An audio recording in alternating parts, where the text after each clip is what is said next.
ஜீவ சகாப்தன் நீங்க எப்படி பாக்க? ஏன்னா இதுவரைக்கும் தமிழக அரசியல் களம் அப்படின்னா அமித்ஷா அவர்கள் தான் அது வரைக்கும் ஹேண்டில் பண்ணிட்டு இருந்தாங்க.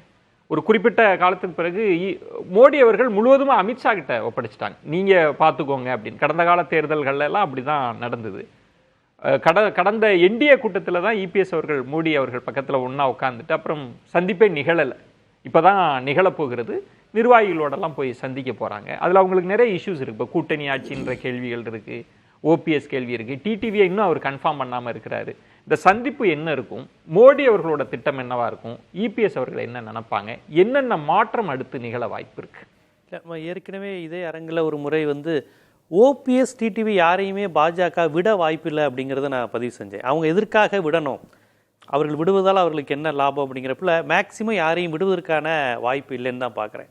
அதுவும் குறிப்பாக இன்னைக்கு டிடிவி ஓபிஎஸ்ங்கிற கான்செப்டை அவர்கள் தூக்கி எறிவதன் மூலமாக அவர்களுக்கு ப்ளஸ்ஸா மைனஸா அப்படிங்கிறது பவர் பாலிடிக்ஸில் பார்க்க வேண்டிய விஷயம் இருக்குது. அவர்களுக்கு எவ்வளோ ஓட்டு வங்கி இருக்குங்கிறதுலாம் அதுக்கப்புறம். ஏன்னு கேட்டிங்கன்னா, கடந்த முறை இதே அரங்கில் நம்ம பல முறை விவாதிச்சிருக்கோம். தென் தமிழகத்தில் பாஜக மதுரையில் 2வது இடம் வருது, ராமநாதபுரத்தில் அதிமுக 3வது இடம் போகுது, திருநெல்வேலியில் போகுது, தேனியில் போகுது அப்படி நம்ம பேசணும். எதனால் போயிருக்குன்னா அது முழுக்க ஓபிஎஸ் டிடிவி ஃபேக்டர்னால தான் அவ்வளோ பெரிய விஷயம் நடந்தது. இது பலமுறை பேசப்பட்டது தான். இப்போ இதில் முக்கியமான கேள்வி, ஓபிஎஸ் அவர்கள் கடிதம் எழுதி நீங்கள் நேரம் கொடுத்தீங்கன்னா அது எனக்கு ஒரு பாக்கியமாக இருக்கும் அப்படின்னு சொன்ன பிறகும் நேரம் ஒதுக்கப்படலை. ஆனால் நாளை சொல்கிறாங்க 30 நிமிடத்திற்கு மேலாக இபிஎஸ் மூத்த நிர்வாகிகளோட பிரதமர் பேச வாய்ப்பு இருக்கு அப்படின்னு.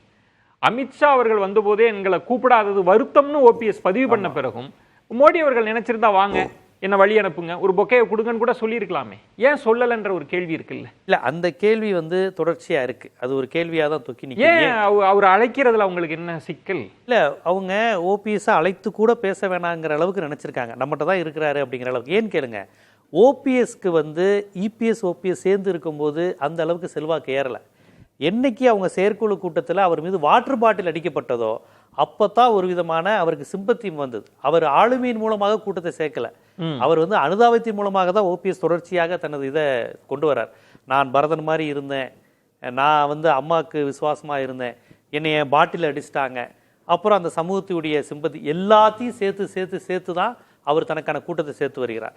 இந்த நிலையில் இபிஎஸ் அவங்க அதிமுக என்ன நினைக்கிறாங்க, இது கிட்டத்தட்ட ஒரு திண்டுக்கல் மாயத்தேவர்கிட்ட இருந்து தொடங்கின ஒரு கட்சிங்கிற ஃபீலிங் சவுத் சைடு இருக்கு. ஆனால் இப்போ ஓபிஎஸ்ஸை ஓரங்கட்டுவதன் மூலமாக அவர்களுக்கு அந்த ஃபீலிங் அதிகரிக்குது. ஒரு மாதிரி அதிமுகவில் இருந்தவர்களுக்கு ரொம்ப அதிமுகவில் நம்மளை ரொம்ப ஓரங்கட்டுறாங்க, இபிஎஸ் ரொம்ப இந்த கட்சியவே கைப்பற்றுறாருங்கிற எண்ணம் இருக்குது. இந்த நிலையில் மோடியும் அப்படி செஞ்சார்னா அது கிட்டத்தட்ட மோடி எதிர்ப்பாகவும் போகக்கூடிய வாய்ப்பு இருக்குது.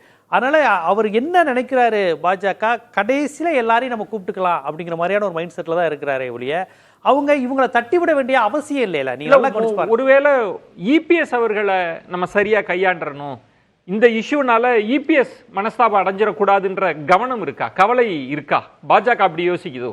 இல்லை, அப்படி யோசிச்சுன்னா ஏற்கனவே அண்ணாமலை ஃபேக்டர்னு ஒரு ஃபேக்டர் இபிஎஸ்க்கு சார்பாக இல்லை. அங்கே மேற்கு மண்டலத்தில் வச்சு தான் இபிஎஸ் சீட்டு 66 சீட்டுங்கிற மாதிரியான கான்செப்ட் வந்தது.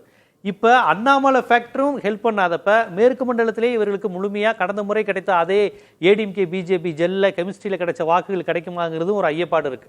இப்போ இந்த நிலையில் இவர் மேற்கு மண்டலத்தை மட்டும் நம்புறாரு அப்படிங்கிறது பவர் பாலிடிக்ஸ் அடிப்பில் அது சரியாக வராது. அவங்களுக்கு என்ன ஈகோவோ பர்சனல் கோபம் எதுவாக வேணாலும் இருக்கட்டும், அதை ஒரு பக்கம் ஒதுக்கி வச்சுட்டு இவங்களுடைய பவர் பாலிடிக்ஸ் கான்செப்டில் டெல்டாலையும் இங்கே தென் தமிழகத்திலையும் டோட்டலாக இந்த ஏடிஎம்கே பிஜேபிங்கிற கெமிஸ்ட்ரியே இல்லாமல் போயிருமே. அதுவும் மேற்கு மண்டலத்திலேயே அது எடுபடாது. ஏன்னா இப்போ உங்க தலைவராக நயினார் நாகேந்திரன் தான் போட்டிருக்காங்க, அண்ணாமலை தொடர்ச்சியாக இந்த அலைன்ஸுக்கு நயினாருக்கும் சரி இபிஎஸ்க்கும் சரி ஒரு மாதிரியான ஒரு பிரச்சனையை கொடுக்குற மாதிரி தான் பேசுறாரு.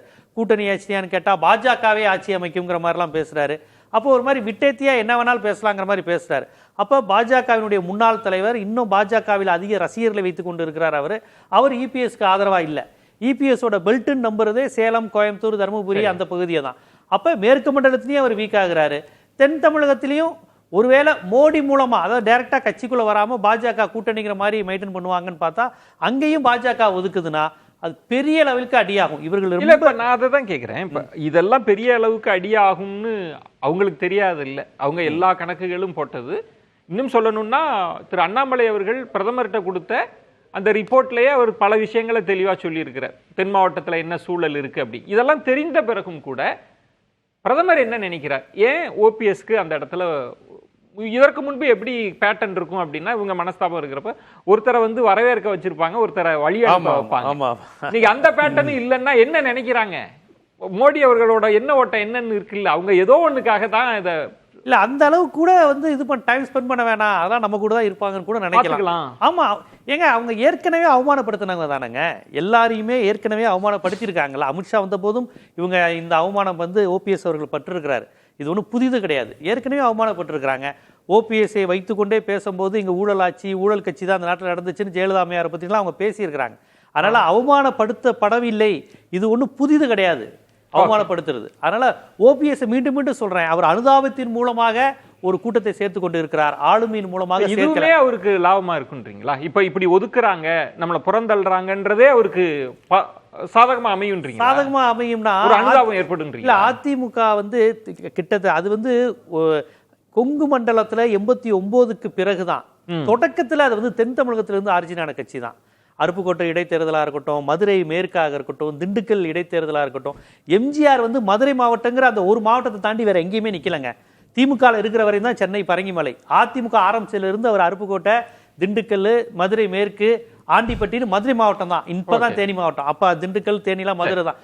மதுரைங்கிற ஒரு விஷயத்தை தாண்டி போகல. மாயத்தேவர்ல ஆரம்பிச்சு அவர் தொடர்ச்சியா வந்து அந்த பெல்ட்டை தான் நம்பினாரு. அப்படிப்பட்ட கட்சி சென்டிமெண்டா அவங்க நம்ம கட்சி நினைச்சுக்கிட்டு இருக்காங்க. அந்த பிம்பத்துல தான் ஓபிஎஸ்க்கும் ஒரு ஆதரவு கிடைச்சிட்டு இருந்தது. இப்ப ஓபிஎஸ் ஒதுக்குறதா அவங்க எப்படி பார்ப்பாங்கன்னா, ஓபிஎஸ் ஒதுக்கப்படுவதா பார்க்கல, நம்மளையே அவங்க துண்டா ஒதுக்குறாங்க அப்படிங்கிற ஒரு பார்வை வந்து வரும்.